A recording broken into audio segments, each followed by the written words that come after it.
Yeah, look, this is very surreal what we're living right now. Artists and entertainers are shelved pretty much, Yep. and so it's not a good thing. A Not a lot good of thing. our friends are having a hard time Yeah, because yeah, like we were talking the other day. It's hard. It's there's no other way around it. So yeah, Frank, you have yeah. besides that, then you have a lot of other stuff happening in your life, in your musical life, um, and your personal life too. But let's go talk about the musical life. Yeah. Um, you Yeah, I have the mean, school. yeah, I've been concentrating since I'm home. I'm sort of working on. I'm composing. I'm writing new music, and which I hope to record at some point soon. And I'm also, really working hard on my online school, which has been terrific. I got a lot of folks that are really enjoying the courses, and it's going well. So I'm happy to say that, and I'm also moving. I'm in the process of moving. I never thought when we decided to move that we'd be doing it in the middle of a pandemic, but we still managed to sell the house, and we're moving overseas. It's going to be really exciting, this next chapter. Yeah, well, I know it's been hard for you because the uncertainties of things, and then moving to another country and all that stuff, and Hmm. death. So Yeah, it complicated things a little bit. It's kind of scary to even contemplate traveling, on an airplane. I know people are doing it, and they're taking every precaution, but it's a very strange thing that we're going through right now. oh, it is indeed. Uh, So Frank, the you got my school is guitar? going great. The school is going great for you, I know, because Uh, I own myself some of the courses from the online school, and Great. I have the sweep picking, I have the target notes. I am buying the new one you did, Which one? the rhythmic displacement thing. Uh, Displacement. Yeah, that's So the latest one. it's if you don't know the school yet, guys, go look it up. It's on Frank's website. It's amazing. Of course, Frank is a super teacher, and the way you explain things it makes sense. And of course, your technique and the way you explain your technique, it's inspiring. Yeah, well, the sweep thing, I'm its probably one of its biggest proponents, because I think it's liberating, and I want people to have the same kind of freedom and liberation that I've experienced with this technique, because it really, it overcomes a lot of obstacles.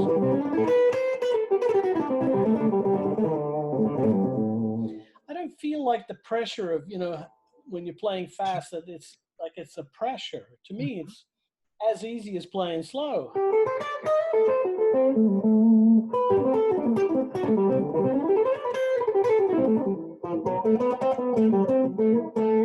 It really doesn't matter whether it's a fast phrase or a slow phrase. When the technique kicks in, it's like sixth gear in a new car, where you're going fast, but it's really low revs and Yeah. smooth.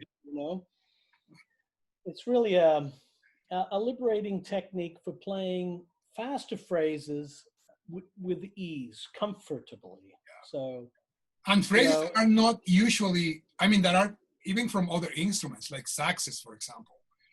yeah. Yeah, well, I listened a lot to other instruments too, and I think it's part of the influence. When I remember having to learn some of Chick's arpeggios, like this one. It's like a fourth arpeggio.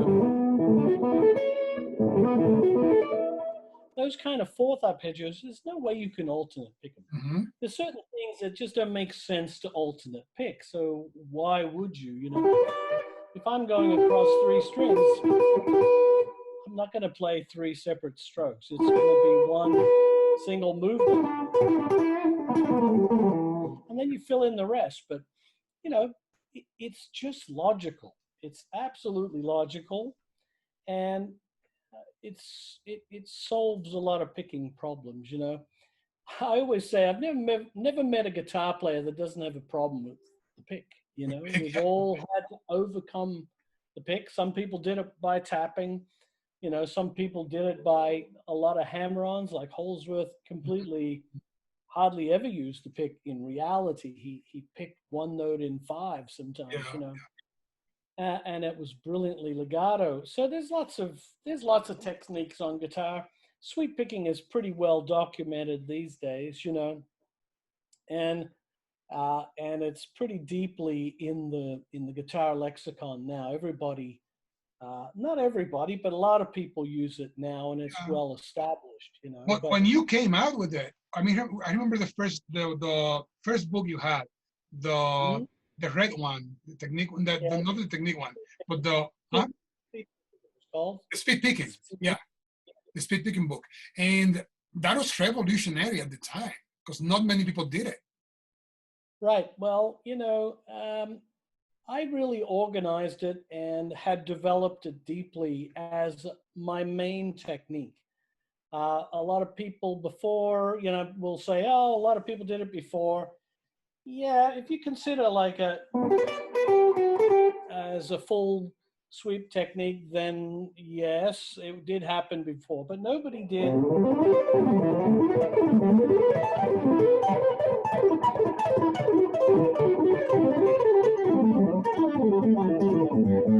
Nobody did that. You know what I mean? Nobody connected the ideas together in complete free expression across the fretboard. That was revolutionary. And that's the contribution that I made. And then I also really organized it into a logical method. That's what the books and the videos and my latest Gambale sweep picking course is all about. You know, it's the latest course is all the developments I've made over the last probably 30 years, 35 years since the video and the book way back in the 80s. Yeah. I was really glad to update it, you know, because it really needed, there was so many new discoveries that I have made, you know, that I needed to document along with what I'd already done, you know. But yeah, look, I remember people were just going, where are all the notes coming from? You know, we're all used to it now, but back in the day when if you'd never heard sweeping before and somebody just comes along and they thought I was from outer space at first. And I assure you, I'm from planet Earth and just have put a lot of hard work into guitar and the joy of guitar and everything about guitar. I love the guitar. Well, it's incredible. Yeah, you know, I remember the first, well, when I heard Great Exploders for the first time, and I heard the duet with the drums, I was like, oh my God, what is that? Yeah. Do it to it. Yeah, that was supposed to go a lot longer. I tried to explain to, forget who the drummer was. Guy he used to play with Satriani. What? Jonathan Mover. Jonathan Mover, yeah. I said, let's just jam. Let's take it. You know, I had that one idea, which is, or whatever it was. Something like that. I don't remember exactly. And I said, come on, let's play. And he went down, and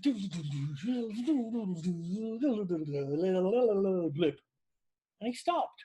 I said, well, what are you doing? Why don't you stop? You know, we're just getting started. I guess that's all he had for it, you know. He just didn't get what I was trying to do. It was supposed to be a good couple of minutes of jamming, but anyway, that's what we got. Well, I remember when I heard that, that's when I said, I need to learn how to do that. But it still had an effect on you, even though it was short. That's cool. Yeah. So, Frank, what about you developed a tuning for guitar that you patented? Oh.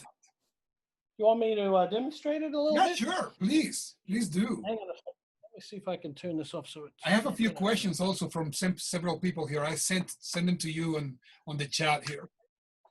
Yeah, I have an acoustic guitar. It's a little hard to play, but because my fingers aren't. I'm still in holiday mode. My chops are in holiday mode. There it is. I can't tell you how incredibly fun this tuning is. And I hope a lot of people will give it a try. I call it Gambale tuning because, it was my creative step when I came up with this.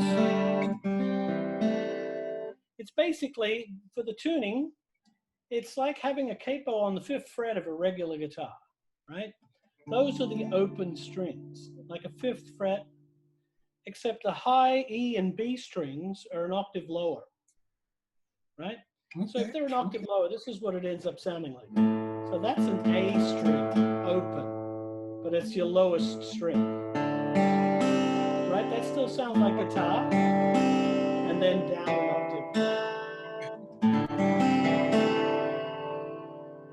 Now, that enables, now the thing I liked about it is that you can play all your regular chord shapes.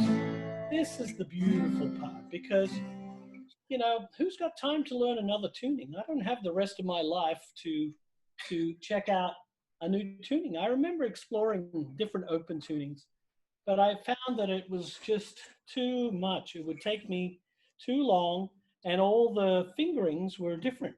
And so I didn't want to get into that at all. And so, but this, I could have kicked myself in the head because I knew that if a note was an octave lower, it's still fundamentally the same note, but it's just in a different octave, right? So I can play all my bar chords, I can play all my chords, but they come out differently. Listen. Oh, it's lush, man. You can play, sorry, itchy nose. You can play any chord.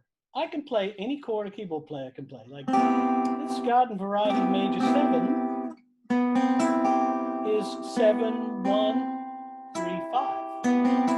That's keyboard voicing. I use that as a major 7 for keyboard voicing. But for a guitar, you would have to play it.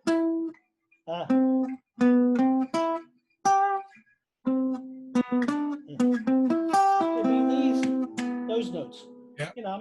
Not really grab that easily, but you can grab that and you can change the bass.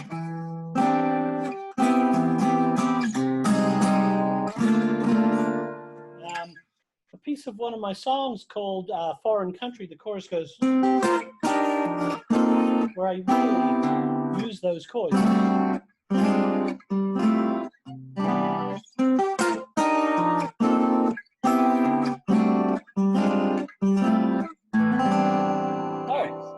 Just delicious. To me, I'm not limited. These are chords that are impossible any other way.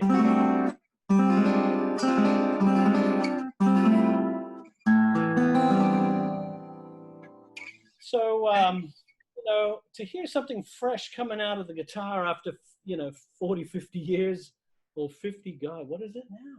54 years of playing is so delightful. I can't tell you how cool it is. So I'm writing with it. There's a song on my Salve record, the new one.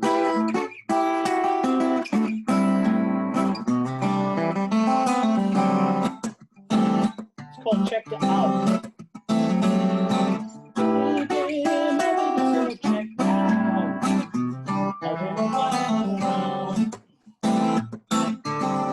And the verse goes.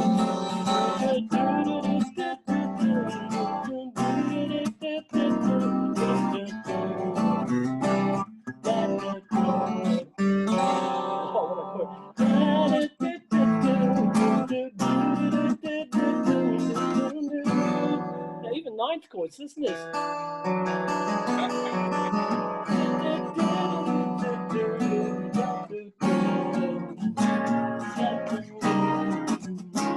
And then three chords. Wow.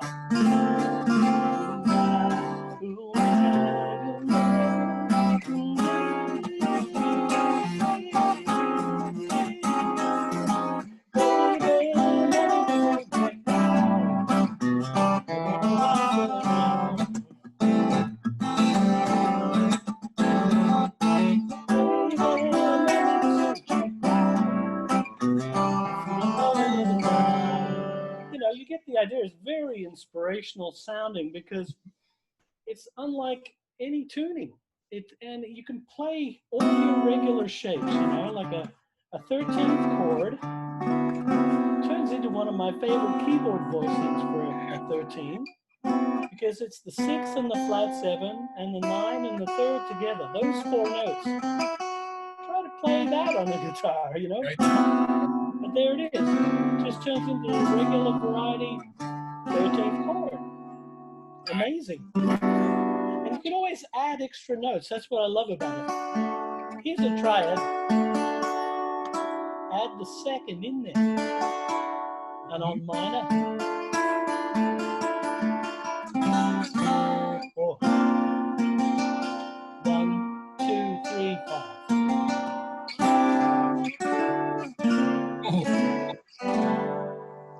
Awesome chords. This is one of my favorite minor 11s. It's, the 9, the flat 3rd, the 11th, or the 4th, and the flat 7th. All together. You can't play that any other way, If you look for it, you can always find a chord. Chord you're looking for.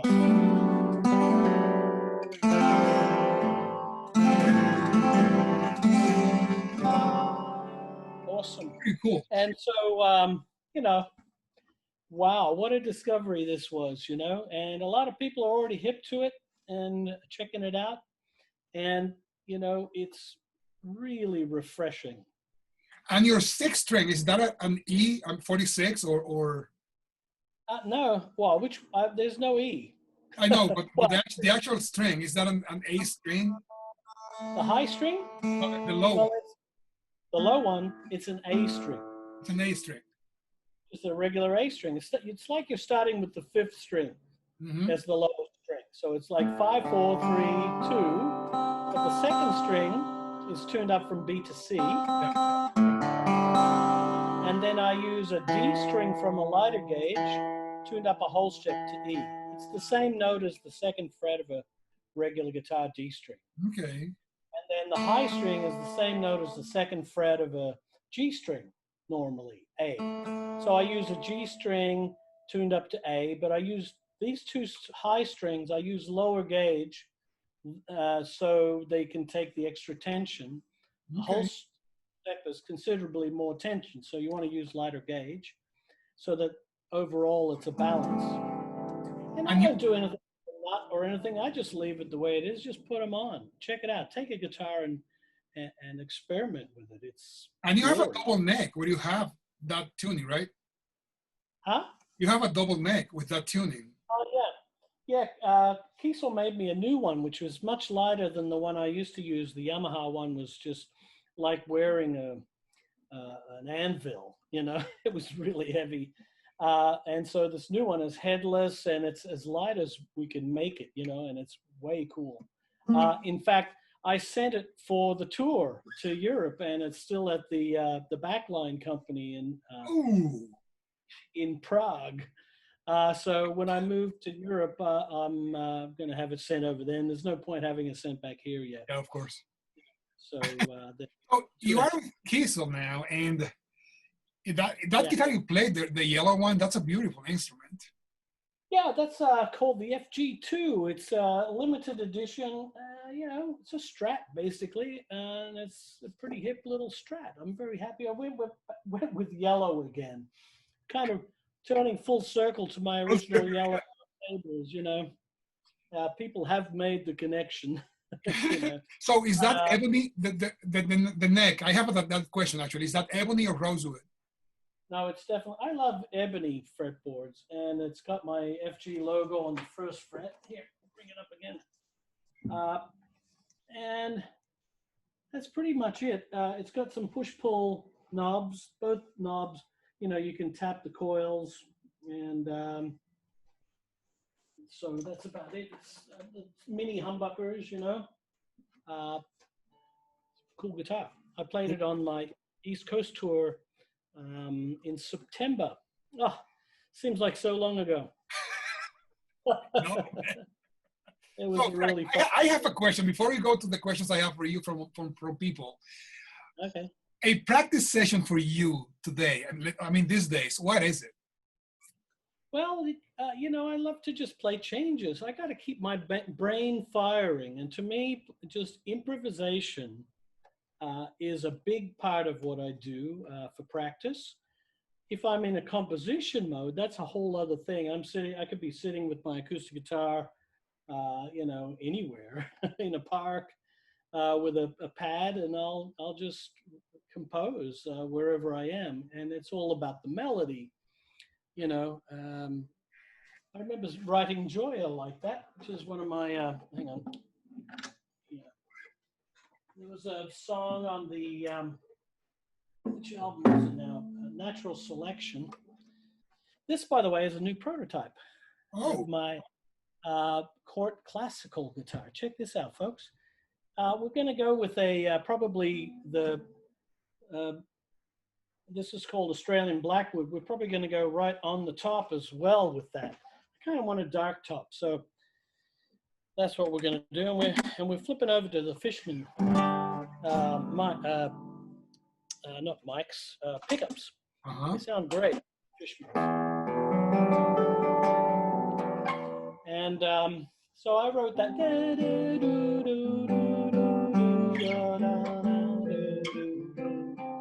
Just sitting around on an acoustic guitar like that. That's generally how I write. I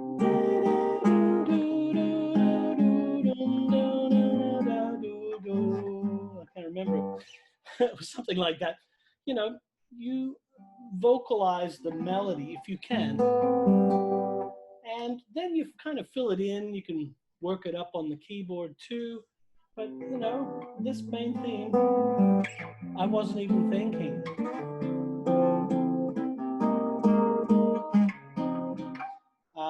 And that's how a lot of my songs happen. I remember this one.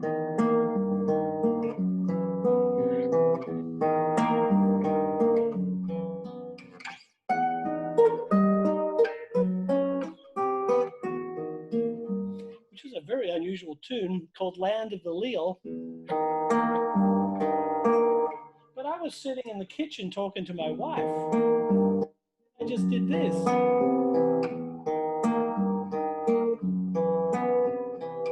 And I went, whoa, hang on a second, what is that? I wasn't even looking at the guitar. It was a little toy guitar. It was my daughter's half-size, classical guitar. And so you never know where the inspiration is going to come from. But then I just developed the idea. When you look at it, it's like E major 7 with a sharp 4. Change the bass, makes it minus 7 sharp 5, G minus 7 sharp 5. And then an F sharp sus and a C major 7, depending on what. It's really just 2/5 moving up like that. But with an E bass, a G bass, and then an F sharp bass and a C bass. So I kept those chords going. It's beautiful.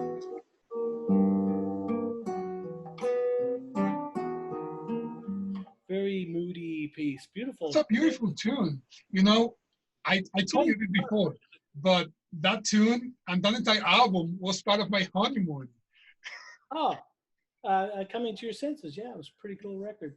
That's a good album. It's a great album.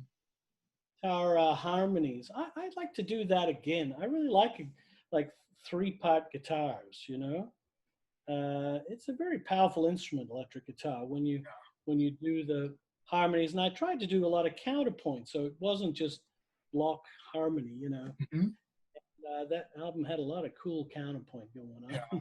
And good melodies, and in general, the recording was good too. You had Billy Coven on drums, right? Now that's Raison. No, that's right. Yeah, that's true. That's true. But I had various drummers on that record.